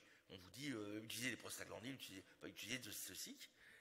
Mais voilà, alors que dans la recommandation française, on voit bien qu'on a essayé de mettre en place une chronologie de prise en charge. Et bien dans cette chronologie, finalement, est-ce qu'il ne faut pas justement finalement faire comme les anglo-saxons, être plus horizontal, donner différentes stratégies, proposer différentes stratégies, et puis laisser le clinicien choisir, plutôt que de dérouler différentes stratégies successives. Alors, l'objectif justement de cet essai randomisé qu'on a fait, c'était de savoir s'il valait mieux finalement être agressif tôt, agressif si je puis dire, pourtant qu'on soit agressif avec un ballon, mais poser tôt le ballon, c'est-à-dire au moment où on a un échec de l'ocytocine et puis qu'on va recourir aux prostaglandines, ça, en France, globalement, je pense dans l'immense majorité des cas où l'activité totalitaire, c'est du Nalador. Est-ce qu'on va mettre un ballon en même temps que le Nalador? Est-ce que ça permet de réduire le recours aux transfusions, le recours à la chirurgie ou à l'embolisation, par rapport à une stratégie qui a été que nous avons tous d'emblée mis en place, qui était l'utilisation du ballon après échec du Nalador. Et donc, pour répondre à cette question, on a mis en place un essai randomisé et qui ne concernait que les patients qui avaient accouché par les voies naturelles. Le problème du ballon sur les césariennes, c'est une problématique qui est très intéressante, mais ce n'est pas la même population, c'est pas c'est pas le même contexte, donc on a exclu ces patientes-là. Et puis, la porte d'entrée pour randomiser la patiente, c'était l'échec du traitement curatif par ocytocine. Les critères de non-inclusion, c'est évidemment les césariennes. On a exclu les choriamyotites et puis les troubles de la coagulation, les morts fétales. Et puis, bien sûr, s'il y avait une hémorragie par déchirure sans inertie utérine associée. C'est essentiellement les contre-indications. On a exclu évidemment aussi les placentas crétins. Ce qui était important, c'était que, et ça c'était facile à obtenir parce que plutôt les recommandations françaises sont plutôt largement appliquées, c'était d'obtenir une stratégie assez homogène de prise en charge des patientes avant de randomiser la patiente. Alors, l'avantage, c'est que de toute façon, tout le monde avait à peu près la même attitude. C'était tout d'abord, c'était la délivrance dirigée. Et quand la délivrance dirigée, que les patients, n'évitez pas l'hémorragie, c'était d'utiliser l'ocytocine à titre thérapeutique, éventuellement délivrance artificielle, révision utérine, voilà, toutes les prises en charge que vous connaissez. Et puis, lorsque le traitement curatif par oxytocine était insuffisant, on recourait au Nalador et à ce moment-là, la patiente était randomisée. Elle était randomisée entre deux stratégies. La première qui était la stratégie, je dirais agressive, expérimentale, c'est-à-dire de mettre en place, on met en place le Nalador, on met en place le ballonnet. C'est-à-dire que dans les 15 minutes qui suivent la randomisation de la patiente, on met en place un ballon. Alors effectivement, on a utilisé le ballon nord-américain, c'est le ballon Webb. Alors pour une raison simple, c'est que, comme beaucoup, tout le monde avait l'habitude d'utiliser le Bacri en France, mais dans un essai randomisé, ils voulaient nous vendre le ballon. Donc je trouvais que c'était un peu gonflé. Alors ils avaient très largement, ils nous faisaient le cadeau d'une remise de 10%. Bon, je trouvais ça un peu se moquer de nous, là. Alors que le laboratoire américain a gracieusement donné les ballons, parce qu'eux, ils voyaient bien l'intérêt commercial derrière. En tout cas, le ballon Webb, c'est un ballon qui est très différent. Alors ça a posé aussi des questions, on n'a pas le temps d'en parler, mais les gens ayant l'habitude d'un ballon utiliser un autre ballon, au début, ils étaient un petit peu désarçonnés. Enfin, je ne sais pas si vous avez eu l'occasion d'utiliser. Mais ils possèdent aussi un ballon vaginal qu'on n'a pas utilisé, qui permet de... En fait, à la fois, il y a un ballon utérin, et puis s'il y avait des déchirures vaginales, on peut comprimer ces déchirures avec un ballon vaginal. Enfin, une fois qu'on a fait les sutures, bien sûr. En tout cas, dans le groupe expérimental, mise en place du Nalador, dans les 15 minutes, mise en place du ballon. Dans le groupe contrôle classique, c'est ce qu'on fait habituellement, c'est-à-dire, dans un premier temps, on met du Nalador, on se donne les 30 minutes recommandées, et puis si, malgré tout, la situation n'est pas stable, on met à ce moment-là le ballon, et puis, là, comme dans le bras précédent, si le ballon échoue dans les 30 minutes, on a recours à la chirurgie ou à l'embolisation. Du point de vue mise en place du ballon, alors je ne sais pas si vous avez l'habitude, mais effectivement, une fois qu'une patiente accouche par les voies naturelles, on n'a pas besoin d'instruments, la mise en place est digitale, ça se fait à la main facilement. Globalement, les centres avaient la même stratégie, c'était de faire un contrôle échographique pour vérifier que le ballon est bien posé. Alors, contrairement au Bakri, ce ballon, lui, peut être gonflé jusqu'à 750, enfin recommandé jusqu'à 750 cc. En fait, c'est du polyuréthane, c'est pas comme le silicone du Bakri, ce qui fait qu'en été, je dirais que ça fait comme une sorte de gros préservatif, ce qui fait qu'en été, on peut le gonfler expérimentalement, c'était gonflé jusqu'à 10 litres. Donc, alors, je dis pas qu'il faut aller jusqu'à 10 litres, hein, c'est tout ce que je suis en train de dire, mais ce que je veux dire, c'est que il se gonfle pas comme le Bakri, c'est-à-dire ce qui est recommandé, c'est de fonctionner par étapes. Parce que, au début, évidemment, tout le monde utilisant le Bakri, on gonflait à 500 cc. Oui, j'en ai quelques-uns dans la poche. Tout le monde avait pris l'habitude de gonfler à 500 cc. En fait, avec le HEB, on se rend compte qu'avec 250 cc, le plus souvent, c'est suffisant pour obtenir une hémostase. Et donc, en fait, ce qui était recommandé dans cet essai, c'était de fonctionner par palier. On monte à 250. Si à 250, le saignement continue, on passe à 500. Si le saignement continue, on passe à 750. Et puis, alors, pour ceux qui ont l'habitude d'utiliser le ballon, quel qu'il soit, hein, l'efficacité, elle est quasi immédiate. Donc, on se donnait 5 minutes pour voir si le saignement était arrêté ou s'il persistait. Ce qui veut dire qu'en 15 minutes, on est arrivé à 750 cc. Si ça ne marchait pas, on se donnait encore un quart d'heure. Et donc, dans la demi-heure, on passait au traitement chirurgical ou à l'embolisation. Voilà. Après, un peu, je pense que comme partout, les patientes, une fois que le ballon est mis en place ou qu'il y a eu un échec, la patiente passait en CSPI, et puis avec généralement une deuxième ampoule de Nalador et un relais, éventuellement, enfin en fonction des centres, mais là c'était plus obligatoire, par ocytocine. En pratique, on encourageait les centres à dégonfler le ballon de moitié, une demi-heure avant le retrait pour être sûr qu'il n'y ait pas une reprise de l'hémorragie, et puis il y a une antibiotique prophylaxie qui était mise en place.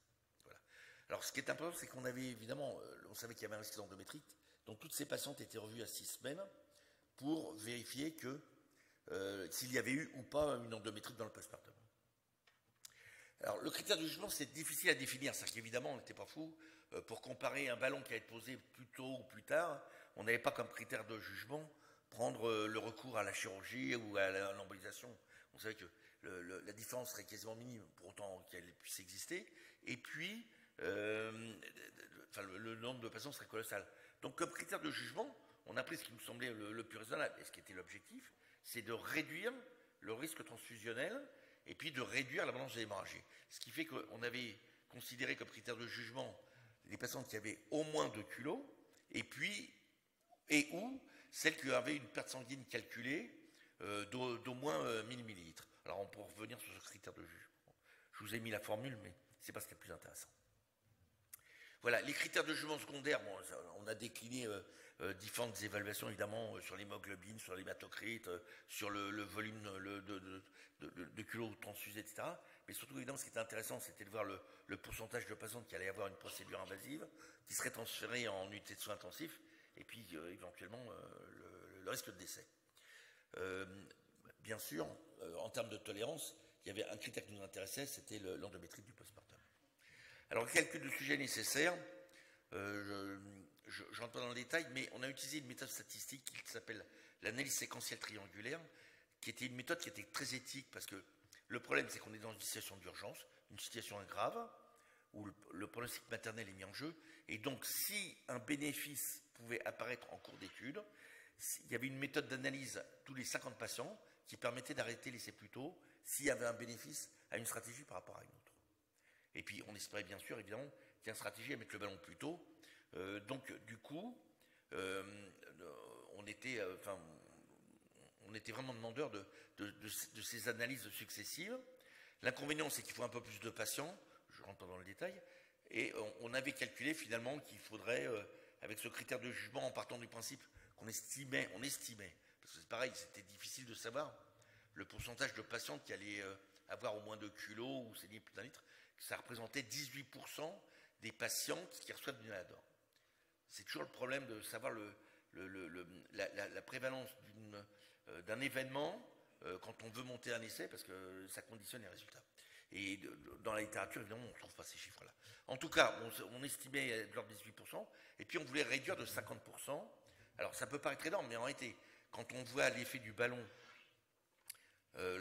sur le recours aux gestes invasifs, je vous rappelle, la littérature actuellement montre qu'on évite globalement la réduction du risque est de 85% de recours à une stratégie agressive, une chirurgie ou une embolisation.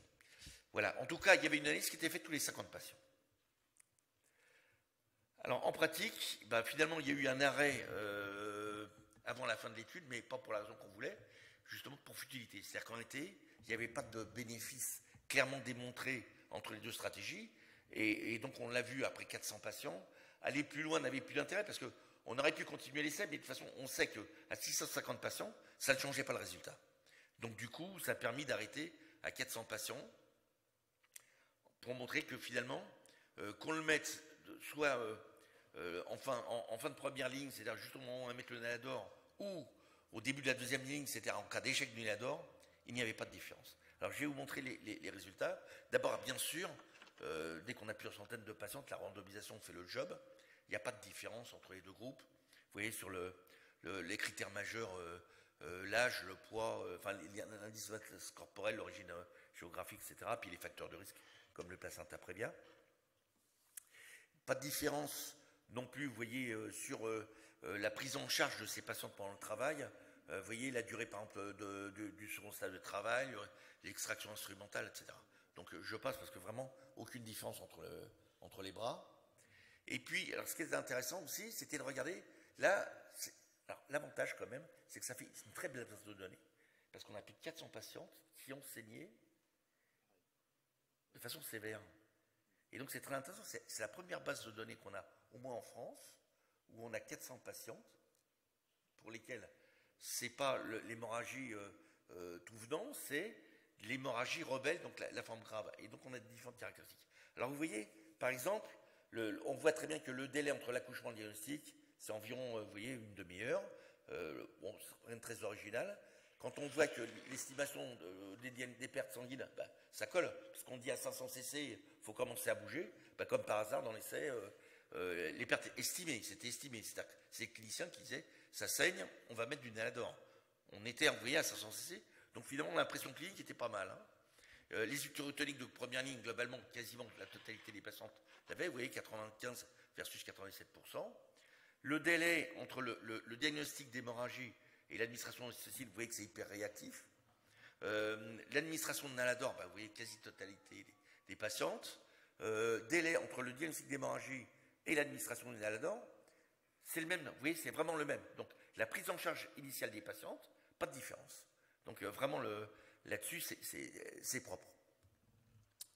Et puis, vous voyez, en fait, on est déjà à 850 cc au moment où on va mettre le Nalador.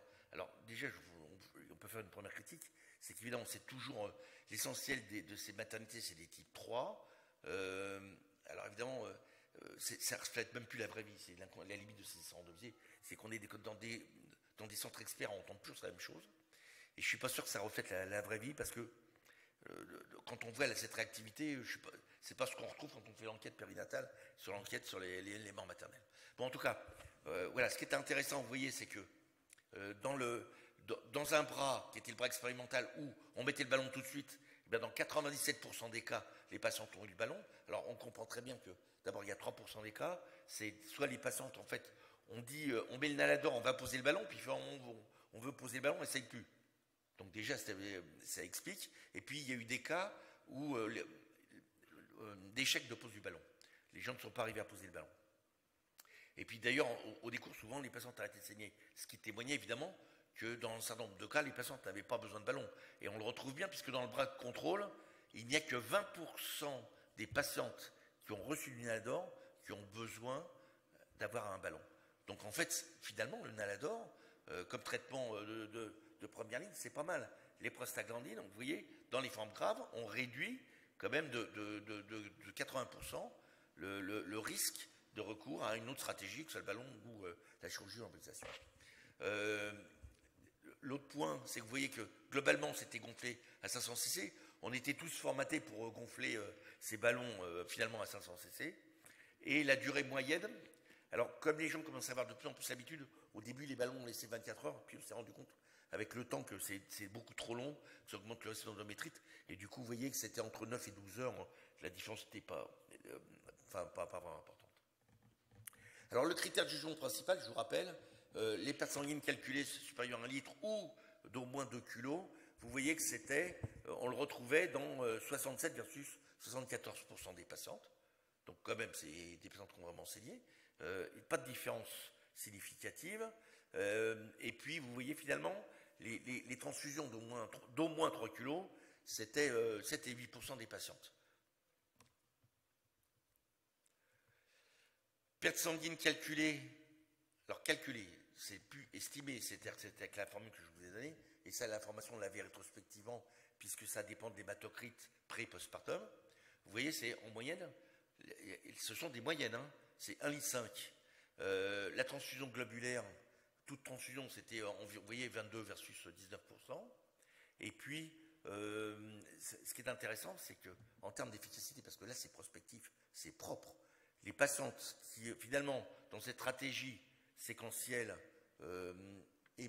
Nalador, ballon, ou Nalador et ballon, finalement, regardez, traitement de deuxième ligne, c'est-à-dire embolisation chirurgie, c'est 2 à 3% des patientes.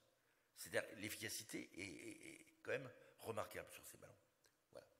Heureusement, on n'a eu aucun cas de mort maternelle. Endométrite du postpartum, la différence n'est pas significative, mais soyons pas dupes, hein, elle n'est pas significative, parce que tout simplement, on aurait plus de patientes, elle serait certainement devenue significative. Donc, il y a un prix à payer à utiliser ces ballons. Alors, au total, qu'est-ce qu'il faut retenir? C'est que finalement, le fait de mettre le ballon après échec du Nalador, c'est probablement la stratégie qui est la moins coûteuse et puis la moins invasive. Donc c'est cette stratégie-là qui doit être recommandée. Je serai prudent parce que je voudrais, le chiffre n'apparaît pas ici, mais il y a environ, le contraste de prise en charge, c'est 26 minutes. Entre pause immédiate et pause retardée du ballon. Donc je ne veux surtout pas que les gens puissent penser que le ballon peut être émis de façon très retardée. En réalité, on est sur justement la demi-heure du Nalador. Donc c'est ce qu'on retrouve d'ailleurs avec cette moyenne de 26 minutes d'écart de contraste entre les deux bras. Ça veut dire que de toute façon, dans tous les cas de figure, le ballon a été posé très tôt. Ce qui d'ailleurs explique très probablement pourquoi il n'y a pas de différence entre les deux stratégies. Mais en tout cas, on voit très bien que dans un cas, on a utilisé que 20% de ballon, et dans l'autre, on est quasiment arrivé à 100% de ballon. Donc, vu que le prix d'un ballon, c'est environ 300-400 euros, on voit très bien l'économie qu'on va faire sans qu'il y ait de préjudice pour la patiente. Et en tout cas, le fait d'attendre juste de savoir si le Nalador est efficace ou pas ne crée pas de préjudice pour les patientes. Donc, clairement, c'est le meilleur moment pour poser le ballon, c'est l'échec du Nalador. Après, il y a encore plein de questions pour lesquelles on ne peut pas répondre. C'est finalement, est-ce qu'on ne peut pas sélectionner plutôt et mieux les patientes à qui on pourrait poser un ballon? Parce que finalement, le critère à l'heure actuelle, c'est l'échec du Nalador. Peut-être qu'il y aurait d'autres critères qui nous permettraient d'identifier des patientes pour lesquelles, d'abord, d'emblée, on devrait poser un ballon. Et puis finalement, à partir de quelle perte de sang? C'est-à-dire qu'il y a des études, par exemple une étude à Lille qui avait été faite, qui montrait que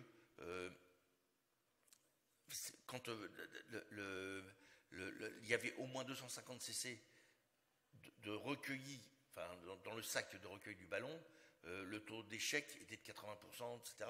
Donc on sait que ça ne sert à rien d'attendre quand on voit que le ballon est, le sac de recueil du sang est rempli d'au moins 250 cc, essayer d'attendre n'est qu'une perte de temps. Et puis finalement, l'autre point à l'heure actuelle, évidemment, qu'on ne sait pas, c'est quel est le meilleur dispositif. Parce qu'en France, vous avez plusieurs dispositifs qui sont commercialisés. Il n'y a pas que le Bacri. Il y a d'autres ballons. Et à l'heure actuelle, toute la littérature repose soit sur le Bacri, soit maintenant sur le HEB, parce qu'il y avait déjà des papiers sur le HEB. Mais à l'heure actuelle, les autres ballons, je ne sais pas si ça marche. Et il faut être très prudent sur ces dispositifs à utiliser, parce que, une fois de plus, ce n'est pas comme les médicaments. C'est assez facile de commercialiser un dispositif, c'est de marquage chez eux. Ce n'est pas comme un médicament qui répond à une AMM. Voilà, je vous remercie.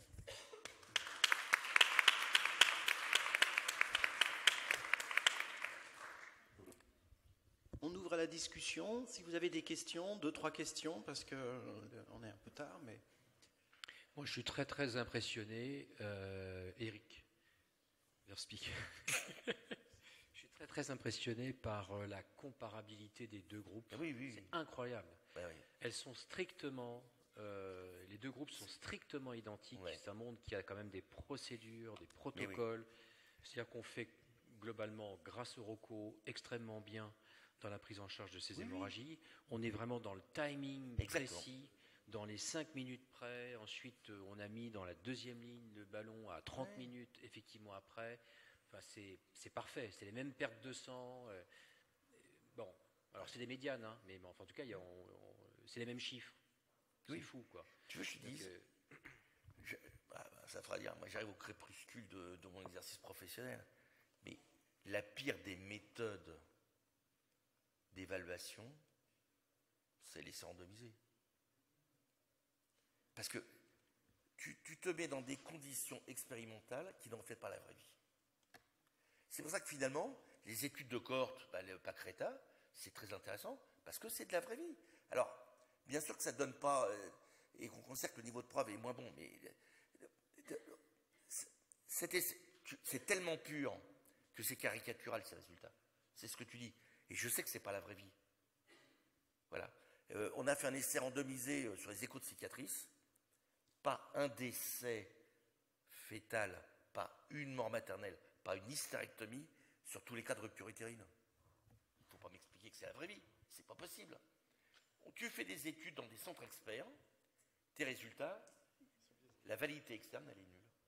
Alors finalement, tu veux que je te dise, là où c'est très intéressant, finalement je suis content, c'est pour les études de cohorte que je vais faire maintenant à partir de cette base de données. C'est tout. J'ai 2 questions d'ailleurs.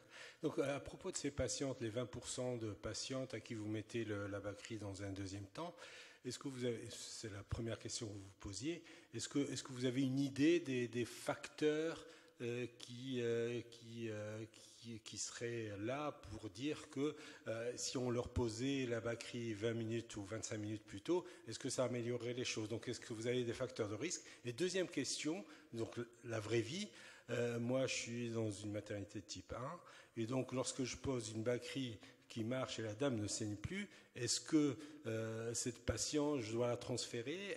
Qu'est-ce que j'en fais de cette patiente? Je la garde, mais je serre un peu les fesses, quoi. Alors, merci. Ouais.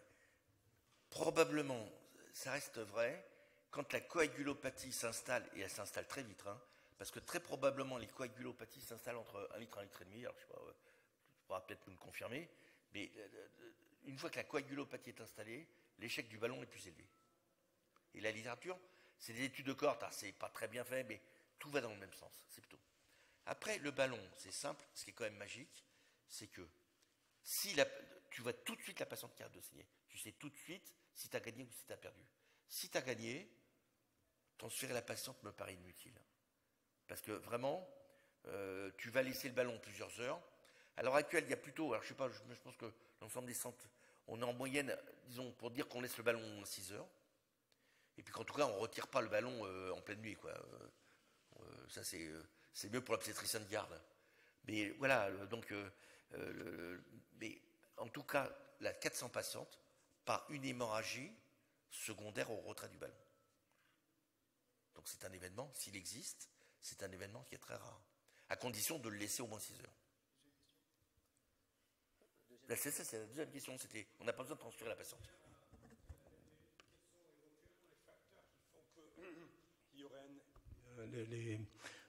Les patientes à qui on pose la Bacri 25 minutes plus tard, est-ce qu'on peut ressortir des éléments qui peuvent laisser penser que c'est pas les dépister au début? Alors, tu as raison.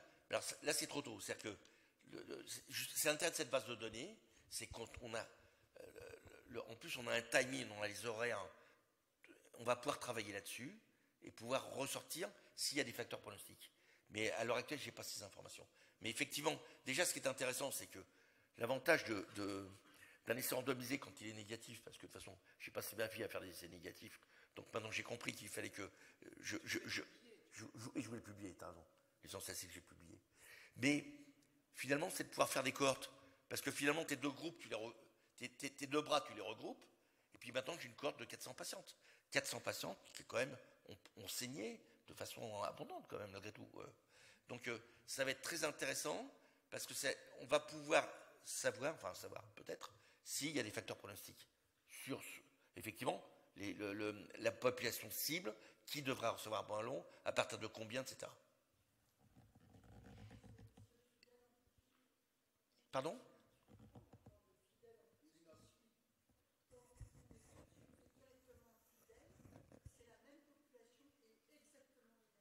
Ah oui. Ouais, ce que je te propose, c'est qu'on en reparle. Parce que tu as raison. Avec Cyril. Bien sûr. Ouais. C'était plutôt assez séduisant comme idée de cumuler ces deux techniques en même temps. C'est vrai qu'on a du mal à comprendre pourquoi ça ne marche pas. Mais ce qui veut dire que quand les patientes commencent à saigner beaucoup et qu'on les met sous Nalador, il y a toujours un délai d'attente. Il faudrait du coup attendre que le Nalador fasse effet avant de monter un Bacri et se dire si au bout de 30 minutes la patiente continue à saigner, c'est là qu'on monte le Bacri. A priori, il n'y aurait pas d'effet de monter un Bacri au bout d'un quart d'heure quand les patientes continuent à saigner activement. Tu veux dire 15 minutes plutôt que 30, c'est ça? Je suis désolé, j'ai pas bien compris. Oui, c'est-à-dire que, une fois qu'on a introduit le Nalador, il y a toujours quand même un délai d'action pour que le saignement se tarisse. Oui. Et puis c'est vrai que souvent, quand il y a un débit important, on a tendance à dire je vais monter un ballon, et puis souvent ça s'arrête tout de suite. Oui, mais on voit très bien que globalement, l'essentiel des patients de cette série, c'est ce que l'on voit dans la vraie vie. C'est-à-dire l'hémorragie cataclysmique immédiate. C'est pas ça, hein. Les patientes qui saignent, c'est souvent des hémorragies distillantes. Ça saignote, t'attends, et puis ça se prolonge, jusqu'au moment où elle s'est mise en trouble de la coagulation et que tu ne contrôles plus rien. Donc en réalité, attendre 15 ou 30 minutes sur le Nalador ne change pas grand-chose, parce que ce n'est pas ces hémorragies massives. D'ailleurs, on a quelques cas, ces patients qui sont randomisés, satanisés en intention de traiter, qui étaient dans le bras contrôle, mais qui ont d'emblée eu le ballon, parce que l'hémorragie était cataclysmique. Donc là, ils n'ont pas attendu de savoir si le Nalador allait marcher ou pas, parce que la patiente, ça continue à débiter malgré le Nalador, donc ils ont posé le ballon tout de suite.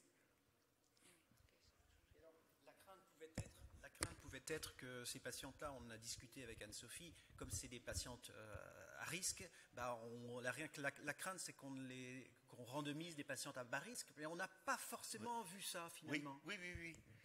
Alors ça, c'est témoin aussi qu'on sous-estime les hémorragies. Parce qu'effectivement, ce qu'on avait peur, c'est qu'on randomise des patients pas graves. Mais en réalité, il y a quand même 20% des patients transfusés. Il y a, vous avez je ne sais plus si c'est la moyenne ou la médiane, mais on est à 1,5 litre de saignement. Donc on commence à être vraiment sur des patients qui ont vraiment saigné. Mais l'avantage, c'est que, et ça, je ne voulais pas montrer parce que ce n'était pas l'objet, mais il y a une grosse différence entre les pertes sanguines estimées et les pertes sanguines calculées. Ce qu'on retrouve, c'est-à-dire que les pertes sanguines calculées sont très supérieures aux pertes sanguines estimées.